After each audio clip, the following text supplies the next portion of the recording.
Hello friends, welcome to Takshara law academy. This is advocate Sneha Soni. तो आज हम आपके साथ डिस्कस करने जा रहे हैं स्ट्रेटेजी आपकी क्या होनी चाहिए मेंस के लिए प्लस बिहार एपीओ के प्री के लिए रिगार्डिंग जनरल साइंस। और जनरल साइंस में भी आज हम टॉपिक डिस्कस करेंगे फिज़िक्स का, क्योंकि इट्स वेरी अनप्रेडिक्टेड होता जा रहा है अब कि क्या पढ़ना है क्या छोड़ना है। क्योंकि जैसा आपने क्वेश्चन पेपर देखा है, अभी तक ऐसा क्वेश्चन पेपर कभी नहीं आया है बिहार पीसीएसजे में प्री में कि उन्होंने न्यूमेरिकल्स दिए हैं। एंड जो क्वेश्चंस थे, सेट ऑफ क्वेश्चंस कुछ ऐसे भी थे जो आपकी नीट के कंपैरिजन में थे। तो हमारी जो स्ट्रेटेजी है, जो सेट स्ट्रेटेजी चल रही थी कि भाई विटामिन से क्वेश्चन आना ही आना है, तो वहाँ से क्वेश्चन नहीं आया। डिजीज़ से रिलेटेड ऐसा कोई बहुत ही सिग्निफिकेंट क्वेश्चन नहीं आया है। तो अब हमारी क्या स्ट्रेटेजी होनी चाहिए फॉर द मेंस, क्योंकि मेंस का भी अगर आप क्वेश्चन पेपर देखते हैं 3 साल का ही अगर आप देख लें, 2014, 2017 और 2019, अगर इन 3 साल का भी अगर आप क्वेश्चन पेपर उठा के देखते हैं तो there is a significant change in the mains question paper of general science. तो हम लोग एक एक करके आज हम डिस्कस करेंगे किस सब्जेक्ट के बारे में। जनरल साइंस में ही आज हम डिस्कस करेंगे सिर्फ और सिर्फ फिज़िक्स के बारे में कि क्या स्ट्रेटजी होनी चाहिए, हमें कौन से टॉपिक्स को पढ़ना चाहिए बहुत अच्छे से, छोड़ना हमें कुछ भी नहीं है। क्योंकि अब कमीशन का कोई भी प्रेडिक्शन नहीं हो सकता है कि क्या अब कमीशन कर सकती है, क्या वो पेपर में दे सकती है। हो सकता है कि कमीशन अपने सेट पैटर्न को फॉलो करे कि प्री में बच्चों को बहुत ज़्यादा परेशान कर दिया है, तो हो सकता है कि अब वो अपना सेट पैटर्न ही फॉलो करे। लेकिन इट इज़ बीपीएससी, कुछ भी हो सकता है। तो आप लोगों को बिल्कुल बहुत अच्छे से, क्योंकि अब आपने मान के चलिए जिनका भी 140 प्लस रहा है इन प्री, तो आप मान के चलिए कि आपको मेंस लिखने को मिलेगा। सेफ साइड इज़ 150, लेकिन 140 को भी आप ले सकते हैं क्योंकि अटेंडेंस कम थी बच्चों की। तो अब क्वेश्चन ये है कि अब साइंस में, फिज़िक्स में क्या किया जाए, किस तरह से तैयारी की जाए। तो देखिए, अगर हम सेट पैटर्न की बात करें, जो आपके जो क्वेश्चंस आते थे, पहले हम पुराने पैटर्न की बात करते हैं, फिर हम बताते हैं आपको कि क्या आपको और पढ़ना चाहिए। तो सबसे पहले जो आपका क्वेश्चन आ जाता था, इट वाज रिगार्डिंग आपके, जैसे लास्ट ईयर आपका क्वेश्चन आया था डिवाइसेस के बारे में। क्वेश्चन आया था, सबसे पहला क्वेश्चन आ गया था डिवाइस के बारे में कि थर्मोस्टेट क्या है, देन रडार क्या होता है, एंडोस्कोप, मतलब इट्स बायोलॉजी। देन तो ये जो क्वेश्चंस आए थे ये आपके सेट क्वेश्चन थे कि डिवाइसेस के बारे में बताइए। सेकंड जो आपका क्वेश्चन आया था डिफरेंशिएशन के बारे में था कि डिफरेंस कर दिए, जैसे ट्रांसफार्मर और डायनमो के बीच में। बहुत ही सिंपल क्वेश्चंस आते थे क्योंकि ये हमारे प्री में भी यही इसी सेट के तरह का क्वेश्चन बनता था। दूसरा क्वेश्चन जैसे आप तक आ गया था वोल्ट मीटर और पोटेंशियोमीटर में डिफरेंस, देन टेक्सीमीटर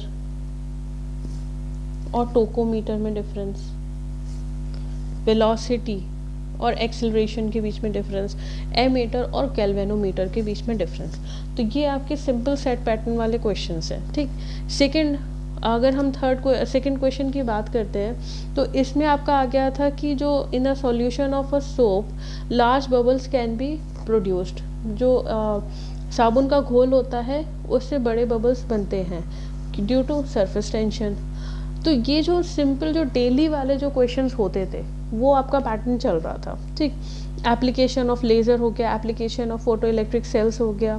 तो ये आपके पिछले 2019 के क्वेश्चन पेपर में था।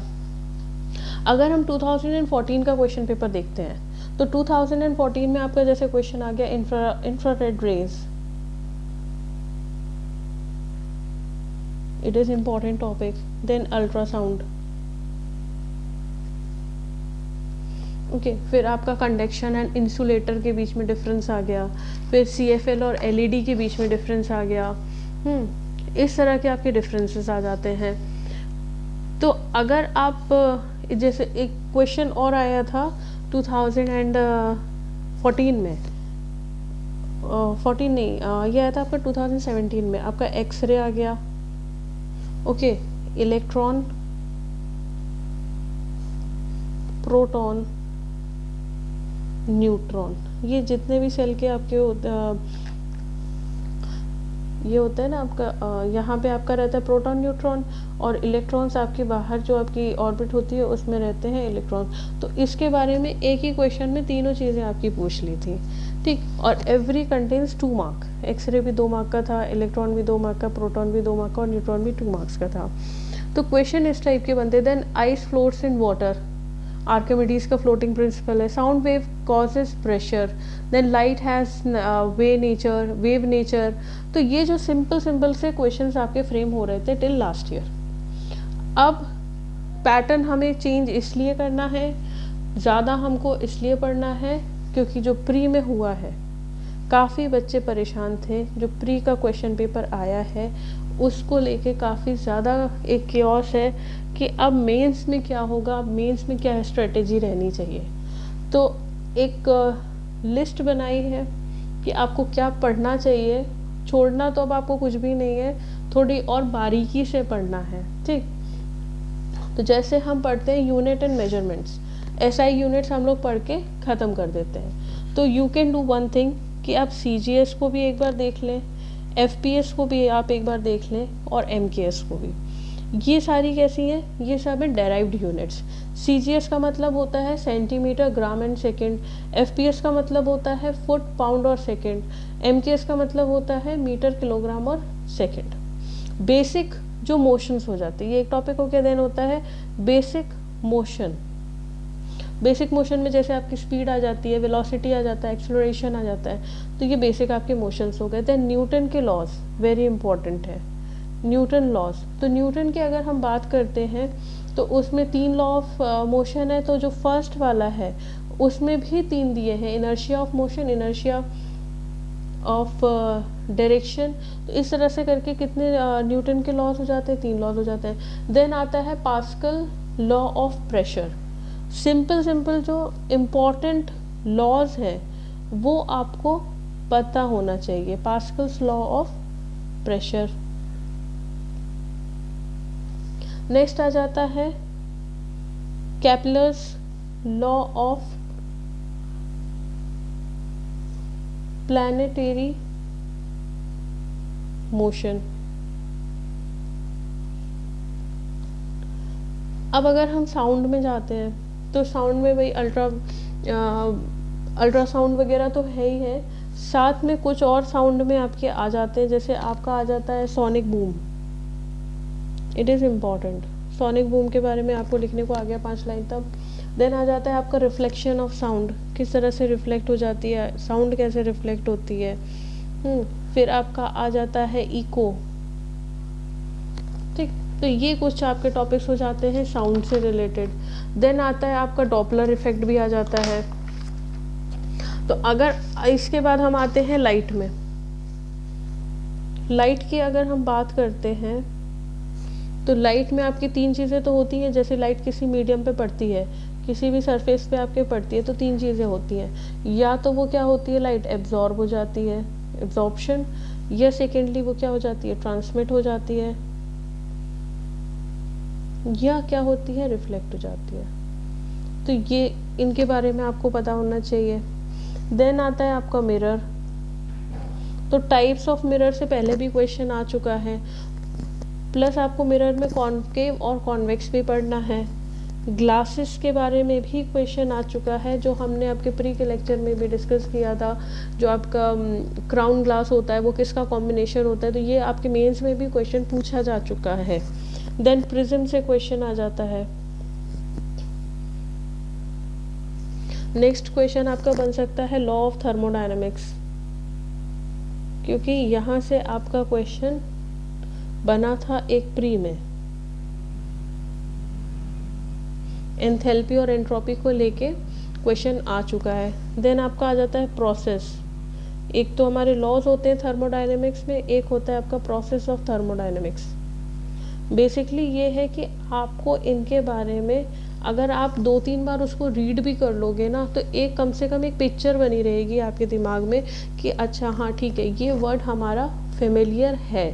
ऐसा नहीं है कि you are not unknown with it, कम से कम आप कुछ तो आप लिख पाओगे, ये चीज़ हो जाती है। हम ये नहीं कह रहे आपसे आप पूरा रटो, इट्स दैट कि अभी टाइम है, मार्च से पहले या फरवरी लास्ट तक मेंस नहीं होने वाला है, तो अभी तक ये है कि अभी आपको पता चल जा रहा है कि आपको क्या क्या पढ़ना है। कम से कम ये रहेगा कि हाँ उस टाइम तक आप पूरी तरह से प्रिपेयर हो जाएंगे। ओके, देन आता है आपका ब्लैक बॉडी। ब्लैक बॉडी का मतलब वही होता है कि पूरी तरह से जो चीज़ों को एब्जॉर्ब कर लेता है, that is a black body. Next आ जाते हैं आपके सेमीकंडक्टर्स। कंडक्टर्स, सेमीकंडक्टर्स, इंसुलेटर्स से क्वेश्चन आता ही आता है। Then Coulomb's law. बेसिकली जो क्वेश्चन इन्होंने काफ़ी चेंज किए ना प्री को लेके, अब मेंस के लिए बिल्कुल सब लोग अनप्रिडिक्टेड हो गए कि अब क्या रहेगा, तो पढ़ना आपको पड़ेगा। देन आता है आपका Ohm's law. Then Kirchhoff's law, Faraday law, ये आपका न्यूमेरिकल आ गया था फैराडे से, फैराडेज लॉ ऑफ इलेक्ट्रोलिसिस। इसके बारे में तो आपको बिल्कुल ही पता होना चाहिए। नेक्स्ट अगर हम एटॉमिक फिजिक्स की बात करते हैं, तो जब हम एटॉमिक फिजिक्स की बात करते हैं तो आपका एक तो वो एटम में जो भी चीज़ें होती हैं, in the sense electron, proton और न्यूट्रॉन, इनके बारे में तो आपको पता ही होना चाहिए। साथ में न्यूक्लियर रिएक्शंस, इनके बारे में भी आपको पता होना चाहिए, जैसे आपका फिजन हो गया और फ्यूजन हो गया। नेक्स्ट आपके कुछ और चीज़ें आ जाती हैं, जैसे रडार है, सोनार है, X ray, ultraviolet raise,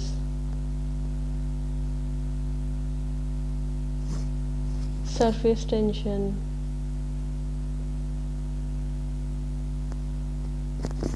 then Archimedes principle of floating, क्योंकि ये क्वेश्चन आ चुका है, तो आर्किमिडीज प्रिंसिपल ऑफ फ्लोटिंग, तो ये तो आपको पढ़ना ही पढ़ना है। साथ में जितने भी अगर पॉसिबल हो सके, जितने भी मेंस के ओल्ड पेपर्स हैं, प्रीवियस ईयर पेपर्स हैं, उनको आप ज़रूर गो थ्रू करिए और उनको ज़रूर आप देखिए। It is very very important. दो पीपीएससी अपना जो पैटर्न है वो चेंज कर रही है, लेकिन पुराने पेपर्स को देखना इज़ वेरी इम्पॉर्टेंट, क्योंकि घुमा फिरा के कहीं ना कहीं ये क्वेश्चंस 2-3 ये सेम टू सेम ला देते हैं, तो इस चीज़ का आप ज़रूर ध्यान रखिए। एंड रिगार्डिंग फिज़िक्स आपके लिए वीडियोस आती रहेंगी for the explanation, and next video जो आपकी रहेगी वो बायोलॉजी से रिलेटेड रहेगी, क्योंकि बायोलॉजी से ये क्वेश्चंस बहुत लेते हैं। एंजाइम हो गया, देन जूसेस हो गए आपके, देन काफ़ी चीज़ें हो जाती हैं, डिस्टिलेशन के प्रोसेस से रिलेटेड क्वेश्चन आ जाता है, तो बायोलॉजी से ये काफ़ी क्वेश्चंस पुट ऑन करते हैं। फिज़िक्स काफ़ी प्रॉब्लम करती है बच्चों को, but it's easy, don't panic, काफ़ी टाइम है। और जो लोग एपीयू की भी तैयारी कर रहे हैं वो भी ये चीज़ें ज़रूर देख के जाएं, ओके, ये कहीं ना कहीं आपको हेल्प ही करेंगी, पढ़ा हुआ कभी वेस्ट नहीं होता है, तो ये चीज़ आपको हेल्प करेगी। And all the best for your APU exam and for Bihar judiciary mains. Thank you so much.